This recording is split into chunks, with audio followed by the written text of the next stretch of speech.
नमस्कार। आकाशवाणी से प्रस्तुत है समाचार संध्या।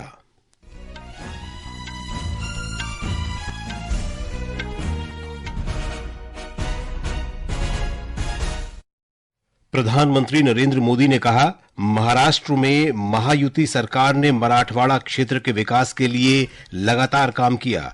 श्री मोदी ने विधानसभा चुनावों में समर्थन जुटाने के लिए नांदेड़ और अकोला में जनसभाएं की। झारखंड में चुनाव प्रचार जोरों पर। भाजपा के वरिष्ठ नेता अमित शाह और कांग्रेस नेता राहुल गांधी ने मतदाताओं को लुभाने के लिए रैलियां की। उपराष्ट्रपति जगदीप धनखड़ ने शिक्षा क्षेत्र में निवेश का आह्वान करते हुए कहा कि यह समाज की सेवा करने का सबसे प्रभावशाली तरीका है। भारत के 7 शैक्षणिक संस्थानों ने QS world university ranking Asia 2025 के शीर्ष 100 में जगह बनाई। भारतीय कलाकार रिकी केज और अनुष्का शंकर 67वें ग्रैमी अवार्ड्स के लिए नामित और पंकज आडवाणी ने दोहा में विश्व बिलियर्ड्स चैंपियनशिप जीती। समाचार संध्या के साथ मैं विशाल शर्मा। प्रधानमंत्री और भारतीय जनता पार्टी के वरिष्ठ नेता नरेंद्र मोदी ने कहा है कि महाराष्ट्र के मराठवाड़ा क्षेत्र के विकास के लिए महायुति सरकार ने अथक प्रयास किए हैं। श्री मोदी ने नांदेड़ में एक जनसभा को संबोधित करते हुए कहा कि पिछले 2.5 वर्ष में मराठवाड़ा क्षेत्र में 80,000 करोड़ रुपए से अधिक का निवेश हुआ है। पिछले 2.5 वर्षों में मराठवाड़ क्षेत्र में 80,000 करोड़ रुपए का निवेश हुआ है। इससे रोजगार के हजारों नए अवसर तैयार हुए हैं। दिल्ली मुंबई इंडस्ट्रियल कॉरिडोर इस क्षेत्र को नई पहचान दे रहा है। रेल कोच फैक्ट्री और लॉजिस्टिक पार्क ने यहां विकास के नए द्वार खोले हैं। इससे पहले प्रधानमंत्री ने अकोला में भी एक जनसभा को संबोधित किया। महाराष्ट्र में चुनाव की तैयारियों के बीच विभिन्न राजनीतिक दलों के नेता प्रचार में जुटे हैं। एक रिपोर्ट। केंद्रीय मंत्री नितिन गडकरी ने आज वार्धा में प्रचार किया। मुख्यमंत्री एकनाथ शिंदे ने परभणी में शिवसेना उम्मीदवारों के लिए एक चुनावी रैली को संबोधित किया और इस बात को दोहराया कि मुख्यमंत्री माझी लड़की बहन योजना को रोका नहीं जाएगा। उप मुख्यमंत्री देवेंद्र फडणवीस ने चंद्रपुर में वादा किया कि दोबारा चुनाव जीतने पर महायुति सरकार किसानों को पूरी तरह से कर्ज माफी प्रदान करेगी। उप मुख्यमंत्री अजित पवार ने पुणे और सांगली जिलों के विभिन्न विधानसभा क्षेत्रों में आज रैलियों को संबोधित किया। कांग्रेस अध्यक्ष मल्लिकार्जुन खड़गे ने अमरावती के तिवासा में प्रचार रैली को संबोधित किया। एनसीपी एसपी के अध्यक्ष शरद पवार ने हिंगोली, बीड़ और आष्टी में चुनावी रैलियों को संबोधित किया। शिवसेना यूबीटी के नेता उद्धव ठाकरे ने हिंगोली और लोहा में रैलियों को संबोधित किया। अंकिता आप्टे के साथ देवप्रिय भट्टाचार्य जी, आकाशवाणी समाचार, मुंबई। झारखंड में चुनाव प्रचार जोरों पर है। राष्ट्रीय जनतांत्रिक गठबंधन और इंडिया गठबंधन के शीर्ष नेता मतदाताओं को लुभाने के लिए जनसभाएं कर रहे हैं। भारतीय जनता पार्टी के वरिष्ठ नेता अमित शाह ने पलामू के छतरपुर में एक जनसभा को संबोधित करते हुए कांग्रेस नेता राहुल गांधी पर अन्य पिछड़ा वर्ग, दलित और आदिवासी विरोधी होने का आरोप लगाया। कांग्रेस पार्टी पिछड़ा वर्ग की विरोधी पार्टी, उन्होंने पिछड़ा वर्ग आयोग को इतने सालों तक मंजूरी नहीं दी। भारतीय जनता पार्टी की सरकार आते ही पिछड़ा वर्ग आयोग को संवैधानिक मान्यता देने का काम हमारे प्रधानमंत्री जी ने किया। दूसरी ओर श्री राहुल गांधी ने भारतीय जनता पार्टी की कार्यनीतियों की आलोचना की और कहा कि भाजपा का शीर्ष नेतृत्व गरीबों का नहीं बल्कि पूंजीपतियों का समर्थन करता है। उन्होंने धनबाद के बाघमारा में एक जनसभा में कहा कि केवल संविधान ही दलितों और गरीबों के हित सुरक्षित रख सकता है। अंबेडकर जी ने, गांधी जी ने, इन सब ने आपको संविधान दिया और आज अगर गरीबों की कोई रक्षा करता है, किसानों की कोई चीज रक्षा करती है, मजदूरों की, तो ये है हमारा संविधान। इस संविधान को कोई नहीं खत्म कर सकता है।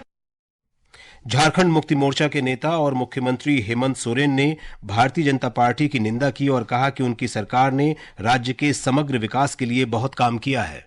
जब तक डबल इंजन की सरकार थी, सारे योजनाएं कागज में ही बनता था और कागज में ही दम तोड़ देता था। और इसीलिए जब हम लोग सरकार बनाए तो हमने यही निर्णय लिया कि हम लोगों का सरकार रांची हेडक्वार्टर से नहीं, गांव से चलने वाला सरकार बनाएंगे। राष्ट्रीय Janata Dal, all Jharkhand student union और वाम दलों ने भी राज्य के विभिन्न क्षेत्रों में जनसभाएं की। राज्य की 81 विधानसभा सीटों के लिए 2 चरणों में 13 और 20 नवंबर को मतदान होगा। ये समाचार हमारी वेबसाइट www.newsonair.gov.in और हमारे न्यूज ऑन एआईआर ऐप पर भी उपलब्ध हैं। समाचार संध्या में आपका फिर स्वागत है। उपराष्ट्रपति जगदीप धनखड़ ने कहा है कि शिक्षा में निवेश समाज सेवा का सबसे महत्वपूर्ण तरीका है, जिससे मानव संसाधन समृद्ध होता है और वर्तमान तथा भविष्य सुरक्षित बनता है। उन्होंने कहा कि शिक्षा वास्तव में समाज सेवा है। श्री धनखड़ ने आज नई दिल्ली में राष्ट्रीय प्रौद्योगिकी संस्थान एनआईटी के 4थे दीक्षांत समारोह को संबोधित करते हुए कहा कि शिक्षा को व्यापार के तौर पर नहीं देखा जाना चाहिए, बल्कि ये एक कर्तव्य है। उपराष्ट्रपति ने कहा कि विकसित राष्ट्र का लक्ष्य हासिल करने में शोध और नवाचार मुख्य तत्व हैं। उन्होंने कहा कि शैक्षिक संस्थानों को शोध और नवाचार के लिए अपनी क्षमता का प्रयोग करना चाहिए। भारत के 7 शैक्षणिक संस्थानों ने QS world university ranking Asia 2025 के शीर्ष 100 संस्थानों में जगह बनाई है, जिसमें 2 संस्थान शीर्ष 50 में हैं। इस सूची में भारतीय प्रौद्योगिकी संस्थान आईआईटी दिल्ली को 44वां और बॉम्बे को 48वां स्थान मिला है। शिक्षा मंत्रालय ने बताया है कि ये उपलब्धि महाद्वीप में भारत की उच्च शिक्षा में प्रगति को दर्शाती है। सूची में आईआईटी मद्रास, खड़गपुर और कानपुर, भारतीय विज्ञान संस्थान तथा दिल्ली विश्वविद्यालय भी शामिल हैं। केंद्रीय वित्त और कॉरपोरेट मामलों की मंत्री निर्मला सीतारामन ने कहा है कि इस वित्त वर्ष में सार्वजनिक क्षेत्र के बैंकों के लिए सूक्ष्म, लघु और मध्यम उद्यमों को ऋण देने का लक्ष्य 5.75 लाख करोड़ रुपए का है। केंद्रीय मंत्री बेंगलुरु में आज सिडबी के राष्ट्रीय एमएसएमई क्लस्टर आउटरीच कार्यक्रम को संबोधित कर रही थीं। वित्त मंत्री ने कहा कि सार्वजनिक क्षेत्र के बैंकों का छोटे उद्योगों को ऋण 9.2% की दर से बढ़ रहा है। केंद्रीय मंत्री ने बताया कि छोटे उद्योगों को 100 करोड़ रुपए के सावधि ऋण की नई क्रेडिट गारंटी योजना का प्रस्ताव जल्द ही केंद्रीय मंत्रिमंडल की बैठक में रखा जाएगा। इससे छोटे उद्योगों को ऋण के लिए किसी तीसरे पक्ष की गारंटी की आवश्यकता नहीं होगी। इस अवसर पर केंद्रीय वित्त राज्य मंत्री पंकज चौधरी, केंद्रीय सूक्ष्म, लघु और मध्यम उद्यम राज्य मंत्री शोभा करंदलाजे और बैंक तथा उद्योग संगठनों के वरिष्ठ अधिकारी और कारोबारी मौजूद थे। हरियाणा के मुख्यमंत्री नायब सिंह सैनी ने आज कहा कि सरकार राज्य के किसानों को डीएपी उर्वरक की आपूर्ति सुनिश्चित करने के लिए प्रतिबद्ध है, ताकि रबी फसल की बुआई समय से की जा सके। उन्होंने कहा कि कई जिलों में 23,118 मीट्रिक टन डीएपी उपलब्ध है। अगले 2 से 3 दिनों में 9,172 मीट्रिक टन और डीएपी राज्य के जिलों में आएगा। भारत और पाकिस्तान के बीच करतारपुर साहिब गलियारे को आज 5 वर्ष पूरे हो गए हैं। ये गलियारा पाकिस्तान के नारोवाल जिले के श्री करतारपुर साहिब गुरुद्वारे तक जाता है, जहां पहले सिख गुरु नानक देव जी ने 18 वर्ष बिताए थे। इस गलियारे का उद्घाटन प्रधानमंत्री नरेंद्र मोदी ने श्री गुरु नानक देव के 550वें प्रकाश दिवस पर 9 नवंबर 2019 को गुरुदासपुर के डेरा बाबा नानक में किया था। भारतीय भूमि पत्तन प्राधिकरण के सूत्रों ने आकाशवाणी को बताया कि पिछले 5 वर्ष में 3,42,000 भारतीय श्रद्धालुओं ने गुरुद्वारे के दर्शन किए हैं। आज 417 लोग गुरुद्वारे की यात्रा पर गए हैं, जो अब तक इस साल की सबसे बड़ी संख्या है। भारत और पाकिस्तान ने करतारपुर गलियारे को संचालित करने और भारत से करतारपुर साहिब गुरुद्वारे जाने वाले लोगों की यात्रा की सुविधा प्रदान करने के लिए समझौते को इस साल अक्टूबर में अगले 5 वर्ष के लिए बढ़ा दिया। ये समाचार आकाशवाणी से प्रसारित किए जा रहे हैं। ताजा समाचार जानने के लिए आप हमारे social media handle x@AIR News Hindi को फॉलो कर सकते हैं। प्रतिष्ठित भारतीय संगीतकार रिकी केज और अनुष्का शंकर को 67वें ग्रैमी पुरस्कार के लिए नामांकित किया गया है। 3 बार के ग्रैमी विजेता रिकी केज को उनकी एल्बम ब्रेक ऑफ डॉन को बेस्ट न्यू एज एम्बिएंट या चेंट एल्बम श्रेणी में चौथा नामांकन मिला है। सितार वादक और संगीतकार अनुष्का शंकर को भी इसी श्रेणी में उनकी album chapter 2 how dark it is before don के लिए नामांकित किया गया है। इसके अलावा राधिका वेकारिया को वॉरियर्स ऑफ लाइट और उद्यमी तथा संगीतकार चंद्रिका टंडन को त्रिवेणी के लिए इसी श्रेणी में नामांकन प्राप्त हुआ है। ग्रैमी पुरस्कार समारोह 2025 अगले साल 2 फरवरी को अमेरिका के लॉस एंजलिस में आयोजित किया जाएगा। नेपाल में काठमांडू के भ्रिकुटी मंडप में जारी दूसरे वैदिक और आधुनिक विज्ञान सम्मेलन में हजारों स्थानीय लोगों ने भाग लिया है। एक रिपोर्ट।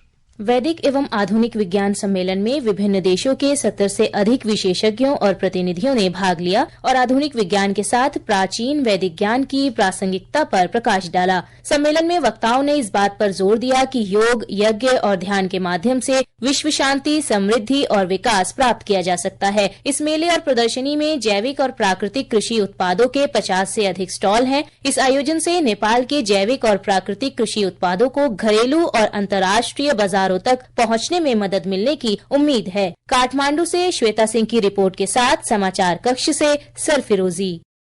राजस्थान के अजमेर में आज विश्व प्रसिद्ध पुष्कर मेला ध्वजारोहण समारोह के साथ शुरू हो गया। ब्यौरा हमारे संवाददाता से। देश के एकमात्र ब्रह्मा मंदिर समेत पुष्कर सरोवर के घाटों व मुख्य बाजारों में विशेष सजावट की गई है। आज शाम पुष्कर के 52 घाटों पर दीपदान और 7 घाटों पर महाआरती की गई। आज से देशी विदेशी पर्यटकों की प्रतियोगिताओं का सिलसिला भी शुरू हो गया है। जितेंद्र द्विवेदी, आकाशवाणी समाचार, जयपुर। आंध्र प्रदेश सरकार ने पर्यटन को बढ़ावा देने और क्षेत्रीय कनेक्टिविटी में सुधार के लिए नई समुद्री विमान सेवा शुरू की है। एक रिपोर्ट। आंध्र प्रदेश सरकार ने विजयवाड़ा और श्रीशैलम को जोड़ने वाली सी प्लेन सेवा स्काई मीट सी का उद्घाटन किया। इस कार्यक्रम में आंध्र प्रदेश के मुख्यमंत्री चंद्रबाबू नायडू और केंद्रीय विमानन मंत्री राम मोहन नायडू भी शामिल हुए। इस अवसर पर केंद्रीय मंत्री राम मोहन नायडू ने कहा कि पर्यटन को बढ़ावा देने के उद्देश्य से भारतीय द्वीपों तक सी प्लेन कनेक्टिविटी बढ़ाने के उपाय किए जा रहे हैं। वहीं मुख्यमंत्री चंद्रबाबू नायडू ने कहा कि राज्य सरकार रोजगार और आर्थिक अवसर पैदा करने के लिए आंध्र प्रदेश के तटीय क्षेत्र के विकास पर ध्यान केंद्रित कर रही है। विजयवाड़ा से साइंस इस्ला की रिपोर्ट के साथ समाचार कक्ष से करिश्मा राय। भारत के पंकज आडवाणी ने दोहा में 28वीं बार विश्व बिलियर्ड्स चैंपियनशिप का खिताब जीत लिया है। फाइनल में आज पंकज ने इंग्लैंड के रॉबर्ट हॉल को 4-2 से हराया। नई दिल्ली के डॉक्टर करणी सिंह रेंज में वर्ल्ड यूनिवर्सिटी निशानेबाजी चैंपियनशिप के पहले दिन भारत ने 2 रजत और 1 कांस्य पदक जीते हैं। पुरुषों की 10 मीटर एयर पिस्टल में आकाश भारद्वाज ने रजत पदक जीता। महिलाओं की 10 मीटर एयर पिस्टल में भारत की पलक ने रजत और अर्शदीप कौर ने कांस्य पदक जीता। और अब अंत में मुख्य समाचार एक बार फिर। प्रधानमंत्री नरेंद्र मोदी ने कहा, महाराष्ट्र में महायुति सरकार ने मराठवाड़ा क्षेत्र के विकास के लिए लगातार काम किया। श्री मोदी ने विधानसभा चुनावों में समर्थन जुटाने के लिए नांदेड़ और अकोला में जनसभाएं की। झारखंड में चुनाव प्रचार जोरों पर। भाजपा के वरिष्ठ नेता अमित शाह और कांग्रेस नेता राहुल गांधी ने मतदाताओं को लुभाने के लिए रैलियां की। उपराष्ट्रपति जगदीप धनखड़ ने शिक्षा क्षेत्र में निवेश का आह्वान करते हुए कहा कि ये समाज की सेवा करने का सबसे प्रभावशाली तरीका है। भारत के 7 शैक्षणिक संस्थानों ने QS world university ranking Asia 2025 के शीर्ष 100 में जगह बनाई। भारतीय कलाकार ऋषिकेश और अनुष्का शंकर 67वें ग्रैमी अवार्ड्स के लिए नामित और पंकज आडवाणी ने दोहा में विश्व बिलियर्ड्स चैंपियनशिप जीती। इसके साथ ही समाचार संध्या का ये अंक समाप्त हुआ। नमस्कार।